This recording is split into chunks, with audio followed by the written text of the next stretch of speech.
Sa gitna ng puna at agam-agam sa magkakasunod na panalo sa Lotto, kwestiyon naman ngayon ng Kamara ang pagpapasara ng Pcso sa 2,000 outlet. Ang umano'y dahilan, hindi naabot na sales target, pero sa pagdinig iba ang lumutang na dahilan. Dahil dito ay narito ang naging hatol ni Senator Idol Raffy Tulfo. Halina't sabay-sabay nating panuorin at alamin ang videong ito. Ngunit bago tayo magpatuloy, huwag kalimutang i-like, share, subscribe, and click the notification bell for more updates and for more upcoming videos. Maraming salamat!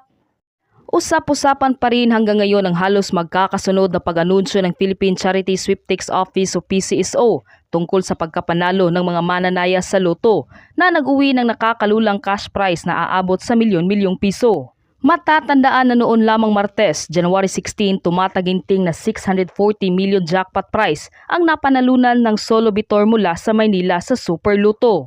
Kinabukasan naman itong Miyerkules, January 17, mahigit 698.8 million jackpot prize sa Grand Lotto draw ang napanalunan ng solo winner. Base sa ulat ng Pcso nitong 2024, sa pangangalahati pa lang ng buwan ng Enero, ay 5 na ang bilang ng naitala nilang mga tumama sa Lotto. Una narito ang naging pagkapanalo ng 3 bitors mula sa San Miguel, Bulacan, Laguna at Tondo, Manila na naghati ng 108.1 million jackpot prize sa Lotto noong January 2, 2024. Sinunda naman ito ng pagtama ng 2 mananaya mula sa Davao at Pasig City na naghati sa 121.8 million jackpot prize sa Mega Lotto noong January 8. Kinabukasan, January 9, inanunsyo ng Pcso na mayroon muling nanalo sa Lotto kung saan ang isang bitor mula sa Kamiling Tarlac daw ang nakasolo sa 16.8 million jackpot sa Lotto. Base umano sa dating mga tala ng Pcso, mayroong hindi bababa sa average na 3 hanggang 5 Lotto jackpot winners kada buwan. Ayon pa sa Pcso noong October 1, 2022, nangyari ang isang makasaysayang Lotto draw kung saan 433 bitors ang tumama at naghati sa 236 million jackpot prize ng Grand Lotto. Samantala, inihayag din ng Pcso na sa kasaysayan din ng Lotto sa bansa na panalunan ng 2 mananaya ang pinakamalaking jackpot prize na 1.18 billion para sa Ultra Lotto noong October 2018. Sa kasalukuyan naman, kung susumahin, nasa kalagitnaan pa lamang ng unang buwan ng bagong taon ay 5 pa ang naitalang bilang ng pagkapanalo sa Lotto. Kaya naman itong February 1, 2024. Sa muling pagdinig sa Senate hearing, naging emosyonal si Clarice Imperial, social media head ng Philippine Online Lottery Agents Association Incorporated, nang ikwento nito sa hearing ng Senate Committee on Games and Amusement ang hirap na dinanas niya at ng libo-libo pang empleyado dahil sa pagpapasara ng Pcso sa humigit kumulang 2,000 Lotto outlets sa bansa. Pakiramdam daw ni Clarice ay ninakawan sila ng hanap buhay na marangal ng Pcso dahil hindi man lang kinonsulta ng ahensya ang mga empleyadong mawawala ng trabaho bago ipasara ang mga Lotto outlets upang gawing prioridad ng A-Lotto. Mokla, President. Ano yung sabihin ng MOCLAA? Yeah, good morning, Mr. Chair. Ano yung sabihin ng MOCLAA stands for Misamis Oriental Cagayan de Oro Lotto Agents Association. Okay, go ahead, And I Mr. represent Bana. them. Thank you for this opportunity of knowing the situation in Mindanao. Mr. Chair, as far as there are 2 issues here that the Lotto agents in Mindanao share with the Lotto agents nationwide. The first one is on e-Lotto. And many has been said already about the deficiencies of Pcso in obtaining the necessary requirements and procedures prior to the implementation. So we will leave that to the committee and for Pcso to rectify if there's what is needed to be corrected. But as far as the Lotto agents concerned, we oppose e-Lotto, Mr. Chair, because that will eventually wipe out us from business and Lotto outlets will become useless and irrelevant. At nabanggit din po kanina ni Ma'am Clarice Imperial or ni Mr. De Guzman, yung pagpasok ng STL, nabawasan din kayo ng... Yes, Mr. Chair. One of the reasons given by Pcso for the termination is because of the low sales.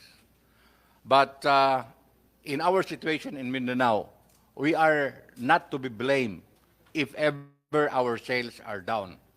Why? First, our service provider there Pacific Online. It's the same provider for eLotto. When there is a downtime, when the machines are not in order, when we call them, nobody answers. It takes weeks before our machines will be repaired. So what will happen to our sales? Excuse me. Pacific Online, pakisagot. Napaka-inutil niyo po pala. Mr. Chair, meron kasi tayong logistical sa Mindanao from our hub. So, nagkaroon din ng mga resignees, yung nagkataon na wala tayong mga personnel at the time. Isa lang yung naka-assign sa Cagayan area. Kaya nagre-replace kami. It takes time to replace yung mga field service. So kailan po na magkakaroon kayo ng full staff para matugunan po yung mga problema nila? Mr. Chair, wala na po kaming staff ngayon. It's PLS na po. Na-decommission na po kami.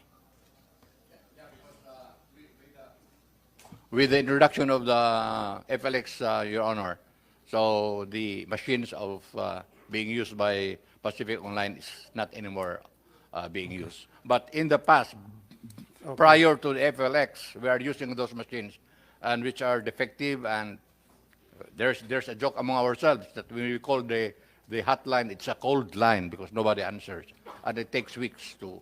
Okay. So that's the first reason, Mr. Chair. The second one is when STL was implemented, bettors of the digit games, because I would like to inform this committee that 80% of our total sales is on digit games, particularly 3D. So when STL came into the picture, naturally bettors go to STL because the minimum bet in STL is 1 peso, while the minimum bet in the Lotto outlet is 10 pesos. Aside from that, the payout in Lotto is 4,500 for 10 peso bet. In STL, for 1 peso, they are being paid 650 or 6,500 for our 10 peso bet. So nobody goes to us anymore. So, and then the third, So in short, Attorney Pagano, so hindi niyo po pwedeng sisihin yung mga operators ng Lotto outlets niyo kung mababa yung sales nila dahil kayo mismo ang dahan-dahan pinapatay sila sa pamagitan ng paglagay ng STL. Have they been consulted bago nagkaroon ng STL? Mr. Na Chair, napagbutuhan mo ba ito? actually this was these are the same issues that were raised before STL was even launched, Mr. Chair. May I just, because at the time I was not yet there. Kailan na-launch yung STL? 2000. Okay, I know it was before your term. Yes, I yes, understand that. But actually, Mr. Chair, all those sentiments regarding STL were already raised during the STL, during the Anyway, hearings. sorry ma'am. In short, tama nga naman naintindihan ko sinasabi nila. Kayo dyan sa PCSO, come and go kayo eh. Di ba? Sila nandyan na eh. For so many years, dekada na. Yun ang hanap buhay nila eh. Kayo, darating kayo dyan, masisiga-sigaan, gagawa ng experimental na mga polisiya, tinatamaan sila dahil at hindi sila kinukonsulta. Dapat magkaroon man lang kayo paggala na konsultahin sila dahil sila nga ang nagpapayaman sa PCSO. Sila yung nagde-deliver ng pera sa PCSO. Sila yung mga kalabaw ng PCSO. And yet, pagdating ng oras, hindi sila kinukonsulta. Ang masaklap pa, sila pa ay pinaparusahan kapag low ang sales at napapasara. God damn. At kagagawa niyo yun kung ba't bumabang sales nila. Dahil naglagay kayong panibagong sugal. Pag may panibagong sugal, panibagong kita. Hindi lang sa PCSO, God knows kung sino pang mga kumikita. yeah, Mr. Chair, if I may add, there's a third reason. Before, STL is prohibited to play Lotto games, particularly 3D, because 3D is a Lotto game. Ano po yung 3D? Yung Swertres, it's a digit game, Your Honor. The Swertres, the 3-digit games. 3-digit. Yeah, Okay. that's called 3D. And previously, STL is prohibited to play 3D because that is a Lotto game. Ngayon? But now, they are now allowed. Kailan pa po ito? This administration, Your Honor. Okay. That's why, wala nang naiwan sa amin, Mr. Honor. So, Attorney Pagano, bakit pinayagan na mapunta sa STL yung 3-digit game na dapat hindi? Ito pala ang isa pang kumakain sa kinikita ng mga Lotto agents. This was approved by the Office of the President, Mr. Chair. Come on. Yes. Come on. Yes. Come yes, on. Yes. Do you think I'm stupid? Yes. Siyempre, kayo po ang nagpipid niyan. Whatever you feed to the Office of the President might say, yes. Kayo po dyan sa mga Board of Directors ang gumagawa ng polisiya. Don't tell me si Presidente BBM ang nagdeklara. Anong pakialam ni Presidente BBM sa mga polisiya sa Lotto? He's so busy with bigger problems that we have in our country. AGM. Not the three-digit game. Don't tell me na si President BBM ang may pakana na yung three-digit game ilalaro na sa STL. No. Kayo po dyan, mga Board of Directors, ipinid nyo po sa Office of the President. Natural yung Office of the President, siguro through the ES, pipirma yan kasi sinubo nyo sa kanya eh. Sinabi nyo, nagkaroon kami ng board resolution, aprobado na itong three-digit game ilalaro na sa STL, isinubo nyo sa Office ng President, nandiyan sa desk ni ES, pipirma niyan. Galing sa inyo, manggagaling sa inyo. Don't tell me na manggagaling kay Presidente mismo yung idea. Kaya nga sabi ko, I'm not stupid. Anyway, ang sa akin po, nakita ko aping-api talaga to mga Lotto outlets natin. Gusto ko po, yung napag-usapan, maibalik yung 2,000 na mga Lotto operators. And then, yung iba pang mga pulisya na gagawin niyo po ngayon, they have to be consulted. Siguro, I would like Chairman Junico to be involved. Nandiyan naman yung office niya and he'll be more than willing to assist. Okay lang ba, Chairman Kua? Yes, certainly, Mr. Chairman. Yeah, kasi nakikita ko po, dehadong-dehado po sila for the longest time. Yes, Mr. Bana? Mr. Chair, to add my testimony here, the problems has been exposed already. So if I may suggest solutions to the terminated 2,000 Lotto agents and even the existing 6,500 Lotto agents. Number one, the long-term solution, as mentioned, is for Pcso to procure additional FLX machines. But Ano po, additional? additional FLX machines, the present one that they are deploying to 6,500 Lotto agents. So procure more, especially to be given to the 2,000. terminated to the 2,000. Yun nga po ang sinasabi ni Attorney Pagano na it might take 6 to 8 months, right? Okay. now, Okay sa inyo yun, 6 to 8 months. Basta may guarantee, Attorney Pagano, may guarantee na in 6 to 8 months, yun, may bibigay yan doon sa mga 2,000 na nawalan. Attorney Pagano. And 8 to 10. Sorry, 8 to 10 months. We, Okay sa yeah, inyo yan? Mr. Chair, we understand the legal procedures and requirements for the procurement. And as Ms. Imperial mentioned, 8 to 10 months, we are dead by that time.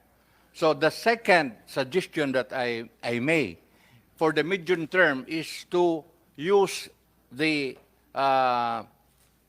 machines of PGMC, which was the legacy, which was used here in Luzon.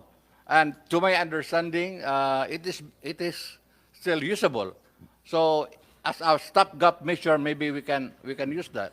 And we are made to understand that there was a study made by the game sector that it's not anymore usable or it's not compatible. But I'm sorry to say this, but that is a self-serving statement.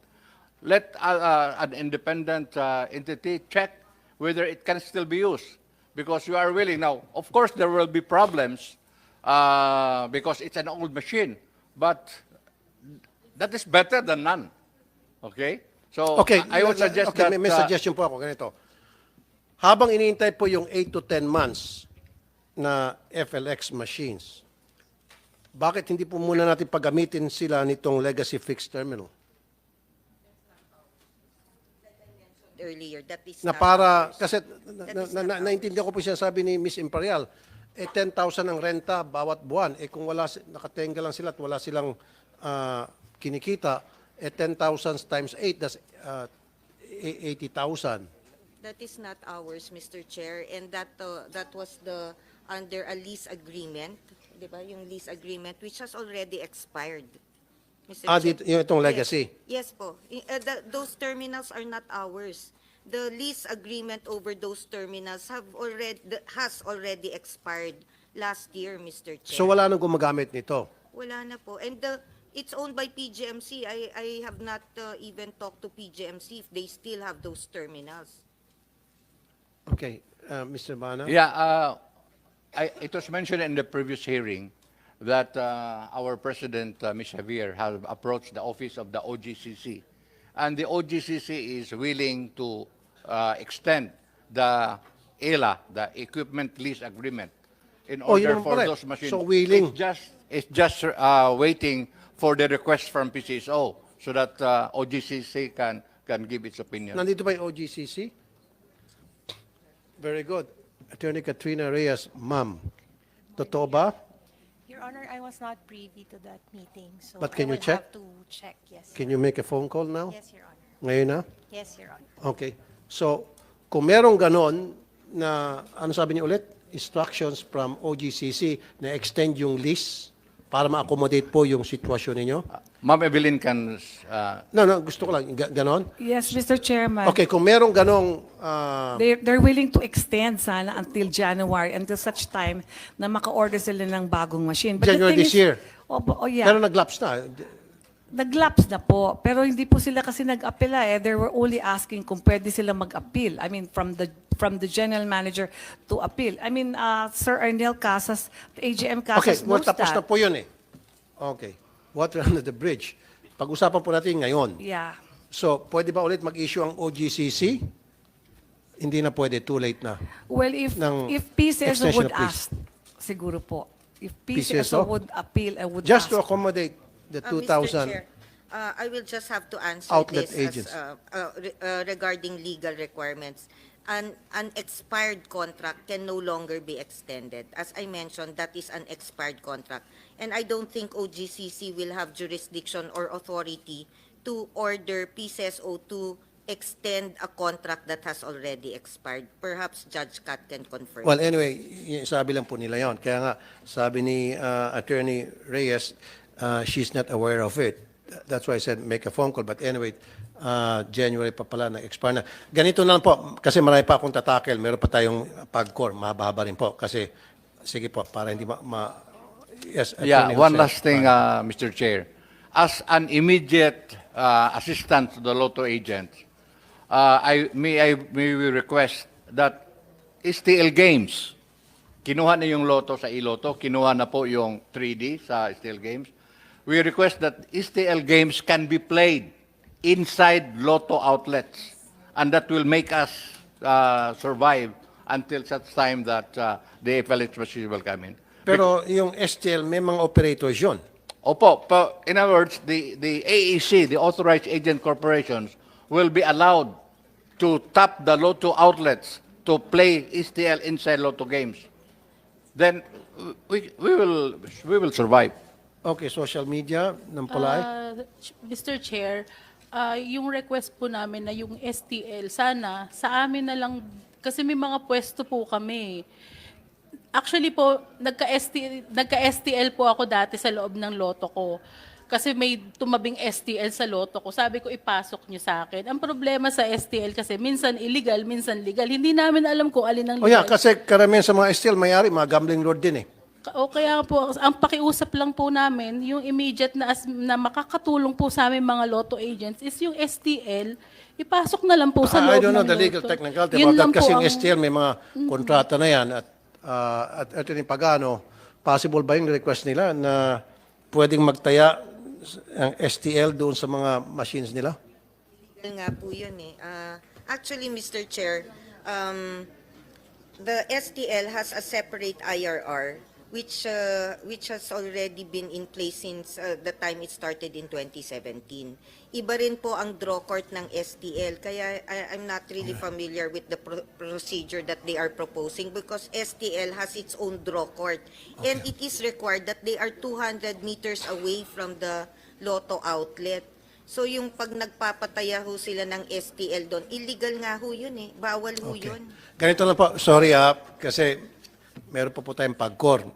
Okay. I need to tap Chairman Juni Kua na dito po sa mga hinaing nila na hindi pa natatapos ngayon, continuous investigation gagawin natin with your help na kayo po magtutulay sa PCSO, sa GM's office at kung ano pang departamento sa PCSO to help them out, Chairman Kua, because I believe in your credibility. I really do. Thank you. Thank you, Mr. Chairman. If tasked by your honor, I certainly will be more than willing to try to find solutions to this problem. Kasi nandiyan ka na, insider ka na eh. Dahil ang nangyari, pag sila daw ay nakikipag-communicate sa PCSO, pinaikot-ikot sila at umabot ng napakatagal na panahon bago sila sinasagot. Whereas kung kayo po maging tulay, alam ko mabilis kayo umaksyon, agad-agad may parating sa kanila yung problema ng grupo. Yeah. Okay lang sa akin, Mr. Chairman. Okay. Sorry po talaga kasi kung lahat po kayo abutin tayo another 5 hours dito kasi 1 hour, ubos tayo. Sorry ha. We really need to wrap this up kasi meron pa akong dalawang issue sa inyo and then meron pa tayong pag-core. Ayoko naman abutin tayo hanggang gabi sa issue lang natin dito. So, sige, 2 more. Go ahead po. Mr. Chair, last year po nag-approach na po kami kay Chairman Kua regarding po dun sa ginagamit ng STL yung result namin. Tapos nagulat kami, in-approve ng Pcso na gamitin yung result ng 3D. I'm sorry. Lumapit kay Chairman Kua. Opo. Nagreklamo ho yung mga Lotto agents na ginagamit ng STL yung result ng 3D, especially sa Visayas Mindanao and 2D sa Luzon. So walang nagawa si Chairman? Hindi ko po alam. Chairman? Sorry, Mr. Chairman, Mr. Kua. I recall that this problem was relayed and brought to my attention. But of course, this matter are decisions to be made by the board. And I recall that when this matter was brought to the board, I expressed a different opinion. Okay. So you expressed a different opinion, but was that communicated to them para malaman nila na gusto mong mangyari yung request nila, kaya lang na-outvoted ka because you're only one. You're a member of the board also, right? Yes. I'm the chairman. I also vote. Kaya nga, isang But, boto. Pero dapat na-communicate yun po sa kanila. That was already, when the board decided, it was of course executed by the management and it was relayed to them. Kasi po isang boto lang po siya eh.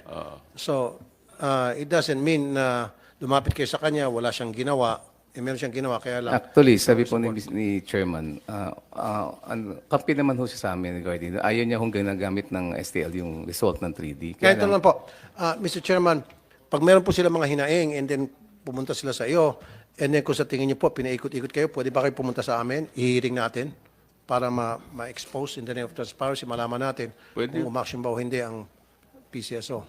Pwede po. Okay, Pwede gano'n po. na naman po. If that At is least meron the- na kayong tulay si Chairman.